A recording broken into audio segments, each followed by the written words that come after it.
ஞானேஸ்வரியில் அத்தியாயம் 17 ஸ்லோகம் 20. சாத்வீக தானம். தபஸ் 3 வகை என்ன அப்படிங்கறத ரொம்ப டீட்டெயிலா சொல்லி முடிச்சதுக்கு அப்புறமா இப்போ தானத்திலும் 3 வகை இருக்கிறது. அது என்ன அப்படிங்கறத நான் எக்ஸ்பிளைன் பண்றேன் அப்படின்னு. ஃபர்ஸ்ட் இது வந்து சாத்வீக தானம்னா என்ன அப்படிங்கறத எக்ஸ்பிளைன் பண்றாரு. அடுத்தடுத்து ராஜச தாமச தானத்தை சொல்ல போறாரு. இந்த சாத்வீக தானத்தை சொல்லும் போது நமக்கு இந்த மாதிரி தானம் கொடுக்கறதுக்கு வாய்ப்பே ரொம்ப கம்மியா கிடைக்குமோ அப்படிங்கிற மாதிரி ஃபீல் ஆகும். ஏன்னா தகுந்த தேசம் இருக்கணும், காலம் இருக்கணும், தகுந்த மனிதன் கிடைக்கணும், தகுந்த பொருள் கிடைக்கணும். இதெல்லாம் கிடைக்கும் போது நமக்கு அந்த ஒரு வாய்ப்பு கிடைக்குது. இப்படி ஒரு வாய்ப்பு கிடைச்சதுக்கு அப்புறம் எந்த பலனை எதிர்பார்க்காம நீங்க எப்படி கொடுக்கணும் அப்படிங்கிறது தான் அழகா எக்ஸ்பிளைன் பண்றாரு. படிக்கணும். சுதர்மத்தை அனுஷ்டித்து வரும்போது தனக்கு எந்த பொருள் கிடைக்குமோ அதை வாங்கிக் கொள்கிறவனுக்கு மிக்க பூஜைகள் செய்து தானம் செய்ய வேண்டும். எடுத்தோடனே ரொம்ப அற்புதமா ஆரம்பிக்கிறாரு.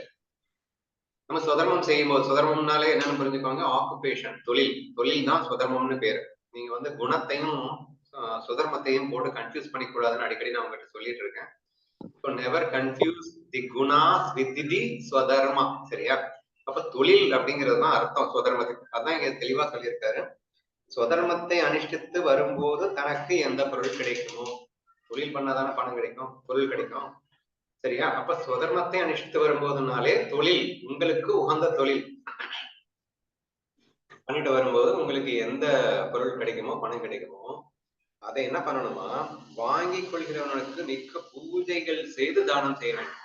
இப்ப நீங்க ஏதோ கொஞ்சம் ஒரு தொழில் பண்றீங்க, அதனால பணம் சம்பாதிச்சிட்டீங்க. இந்த சம்பாதிச்ச பணத்தை நீங்க மட்டுமே அனுபவிக்க கூடாது, தானம் கொடுக்கணும். தானம் கொடுக்கும்போது எப்படி கொடுக்கணும்? வாங்கி கொள்கிறவனுக்கு பூஜைகள் செய்து தானமாக கொடுக்கணும். அப்படின்னா I have got an opportunity, எனக்கு தானம் செய்யும் வாய்ப்பு அவர் எனக்கு கொடுத்திருக்காரு. நான் அவனுக்கு பொருள் கொடுக்குறேன்னு நினைக்காத, உனக்கு தானம் பண்றதுக்கான வாய்ப்பு அவர் உனக்கு கொடுத்திருக்காருன்னு நினைக்கணும் என்று நினைத்து அவருக்கு பூஜைகள் செய்து. அப்ப இங்க நம்ம கிவிங் ஃபீல்ட்ல இருக்கோமா, பெகிங் ஃபீல்ட்ல இருக்கோமா? அவர் தானே எனக்கு வாய்ப்பு கொடுத்திருக்காரு, அப்ப நான் தானே அந்த வாய்ப்பை வாங்கிட்டு இருக்கேன். இந்த பெகிங் ஃபீல்ட்ல இருந்து கொண்டு நீ அந்த பொருளை நீ வந்து தானம் பண்ணணும் அப்படிங்கிறது சாத்வீக தானம் அப்படின்னு புரிஞ்சுக்கணும். ஓகேவா? நல்ல விதை கைக்கு கிடைத்தால் உத்தமமான பூமியாவது உத்தமமான காலமாவது கிடைக்காமல் போனால் அப்படியே தானத்திலும் ஒரு சங்கடம் நேர்வதுண்டு. இப்ப இந்த தானத்துல இதுதான் கொஞ்சம் அமேசிங்கா இருக்கும். ஏன்னா தானம் வந்து கண்ணு மூடிட்டு யாருக்கு வேணா கொடுன்னு அவர் சொல்லலைங்க. நல்ல தகுந்த இடம், தகுந்த காலம், தகுந்த மனிதன் கிடைக்க வேண்டும், தகுந்த பொருள் உங்ககிட்ட இருக்கணும். ஸோ இது எல்லாமே கிடைச்சு அதுக்கப்புறம் வந்து நீ சாத்விக தானத்தை எப்படி பண்ணணும் அப்படிங்கிற மாதிரி இருக்கு. ஸோ அதனால கிடைக்கிறது உனக்கு வாய்ப்பு கம்மியா இருக்கிறதுக்கான சான்சஸ் இருக்குன்றதுக்கு நிறைய எக்ஸாம்பிள் சொல்றாரு பாருங்க. இப்போ உத்தமமான உனக்கு விதை கிடைச்சிருச்சு, விதை கிடைச்சா போதுமா? மண்ணு கிடைக்கணும்ல, மண் இருந்தா போதுமா? தகுந்த காலம்னு இருக்கணும்ல, அப்பதானே அந்த விதை முளைக்கணும் அப்படின்ற மாதிரி. ஸோ இந்த மாதிரி சங்கடங்கள் நமக்கு தானம் கொடுக்கும் விஷயத்துல ஏற்படுது அப்படின்றதுக்கு இன்னும் நிறைய எக்ஸாம்பிள் சொல்றாரு. படிக்கிறேன்.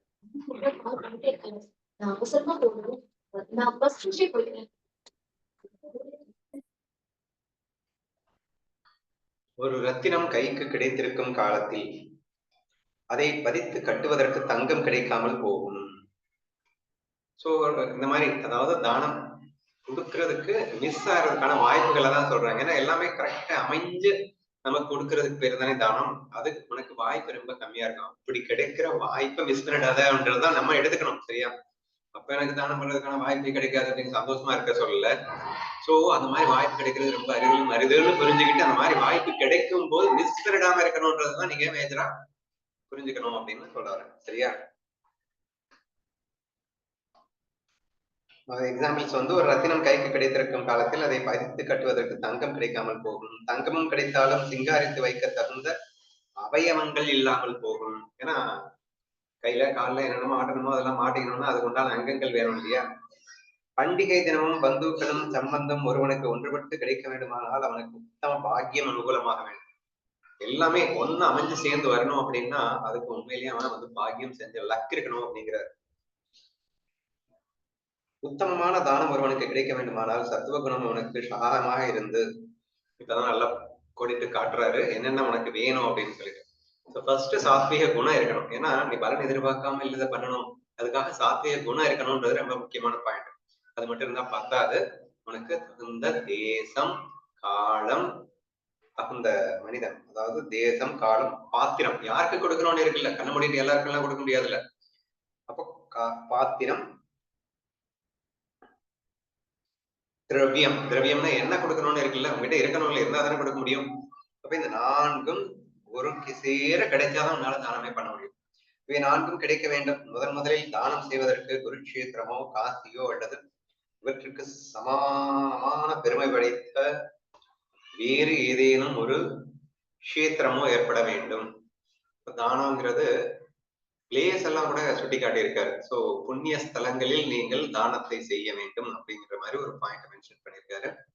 நெக்ஸ்ட் வந்து காலத்துக்கு என்ன சொல்றாருன்னா, சந்திர கிரகணமோ அல்லது சூரிய கிரகணமோ அதுக்கு ஈக்குவலா பெருமை படைத்த மற்ற ஏதேனும் வேறொரு புண்ணிய காலமோ ஏற்பட்டிருக்க வேண்டும். இரண்டாவது பாயிண்ட்.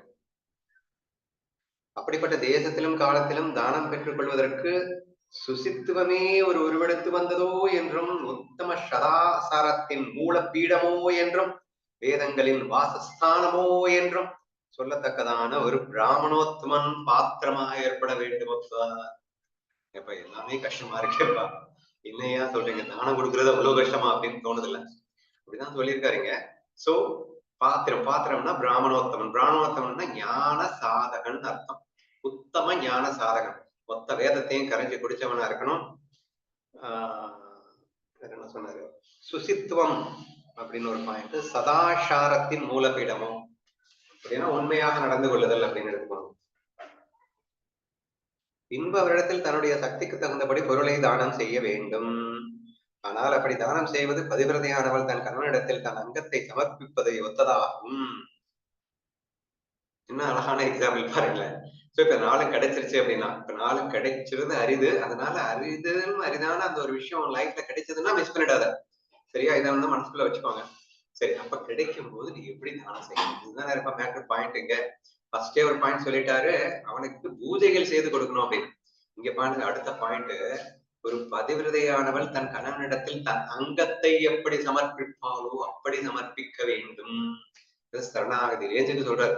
சோ அந்த நீ பொருளை கொடுக்கும் போது நீ வந்து ஒரு அகங்காரத்தோட நான் கொடுக்குறேன்ல அப்படிங்கிற ஃபீலிங் எதுவும் இல்லாம சரணாகத பாவத்தோடு, அவருக்கு கொடுக்கக்கூடிய வாய்ப்பு எனக்கு கிடைச்சிருக்கேன்ற ஒரு அற்புதமான ஒரு பாவத்தோடு நீ வந்து அதை கொடுக்கணும். இது ஃபர்ஸ்ட் பாயிண்ட். இன்னொரு பாயிண்ட், பொருளை பாதுகாத்து வைக்கும்படி ஒப்புவித்து போனவரிடத்தில் பொருளை திரும்ப ஒப்படைத்து கரம் தீர்த்துக் கொள்வதை ஒத்ததாகவும். ஆக்சுவலா வந்து தானம் வந்து கடன் கொடுக்கறதுன்னா எப்படி, யாராவது வந்து நம்ம கிட்ட இந்த பொருளை வந்து நீங்க பாதுகாப்பா வச்சிருங்க, நான் திரும்ப வந்து வாங்கிக்கிறேன் அப்படின்னு சொல்றாங்க. நீங்க பாதுகாப்பா வச்சிருக்கீங்க, அவங்க வந்து கேட்கும் போது அந்த பொருளை வந்து திருப்பி கொடுத்துறீங்க, சரியா? அப்ப திருப்பி கொடுக்கும் போது ஏன் பொருளை நான் கொடுக்குறேன் அப்படின்னா கெத்து, ஈகோ, அகங்காரம் எல்லாம் வரும். இப்போ நீ அவன் பொருள் அவனுக்கே கொடுக்குற ஃபீலிங் இருந்தா அவனுக்கு எப்படி ஃபீல் இருக்குமா? ஈகோ இருக்க சான்ஸே இல்ல, இருக்காத அந்த எக்ஸாம்பிள் போட்டிருக்காரு. அப்படி ஒரு ஃபீலிங்ல தான் நீ கொடுக்கணும். அப்ப கொடுக்கும் போது எல்லாமே கண்ணனுடைய சொத்து இல்லையா, கண்ணனுடைய சொத்து கண்ணனுக்கு கொடுக்குறேன்ற ஃபீலிங்ல இருக்கும்போது அப்புறம் ஏன்துன்றதுக்கு வர்றதுக்கு வாய்ப்பே இல்லை. அந்த எனது வரக்கூடாதுன்றதுக்காக இந்த எக்ஸாம்பிள காட்டியிருக்காரு.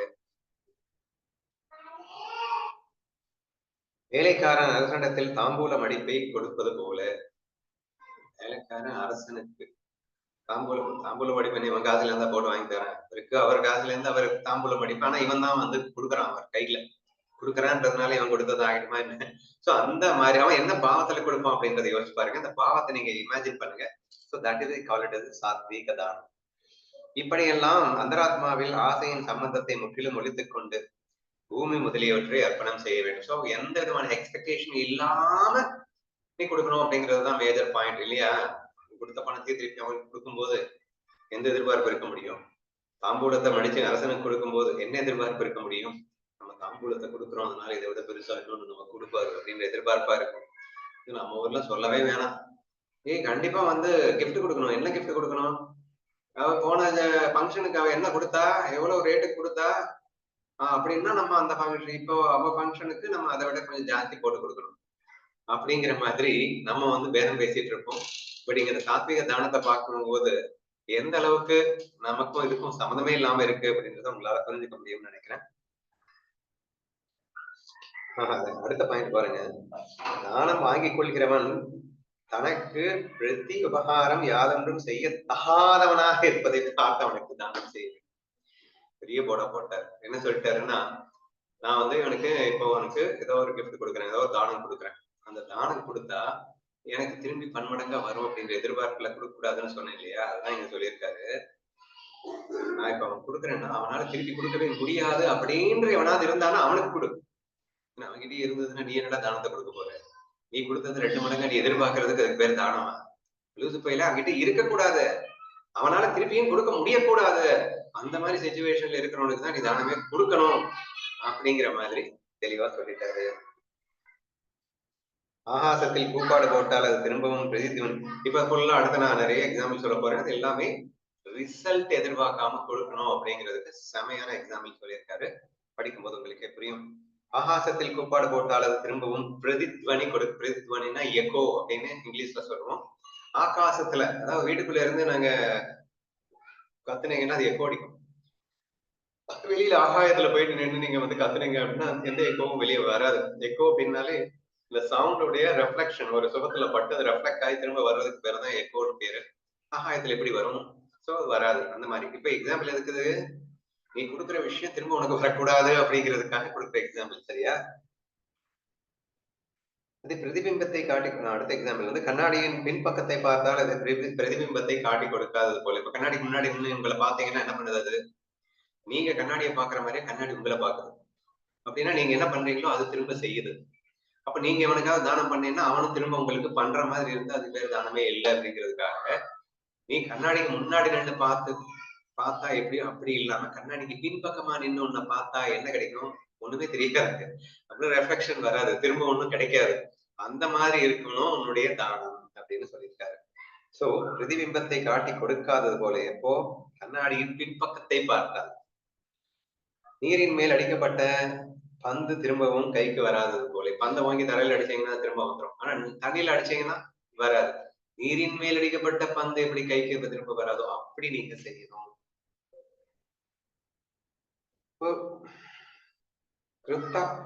கிருத்தக்னனுக்கு உபகாரம் செய்தால் அவன் திரும்பவும் பிரத்யுபகாரம் செய்யாதது போலே. ஒருவனுக்குன்னு வச்சுக்கோங்களேன், உபகாரம் செய்தால் அவன் திரும்பவும் நமக்கு திரும்பி பிரதிபகாரம் செய்ய முடியாதவனாக இருக்கணும்னு முதலே சொன்னாரு. அதுதான் எக்ஸாம்பிள் நிறைய காட்டியிருக்காரு. ஒருவனிடத்தினின்று ஒரு முகமான ஒரு விதமான நன்மையும் தமக்கு கிடைப்பதற்கு இடமில்லாமல் இருந்தால் அப்படிப்பட்டவனுக்கு தானம் செய்ய வேண்டும். வீரர்களுக்குள் சிறந்தவனே, இப்படி செய்யப்படும் தானமே எல்லா தானங்களுக்கும் உத்தமமான சாத்வீக தானமாகும் என்று சொல்லி இந்த ஸ்லோகம் நிறைவேறுகிறது.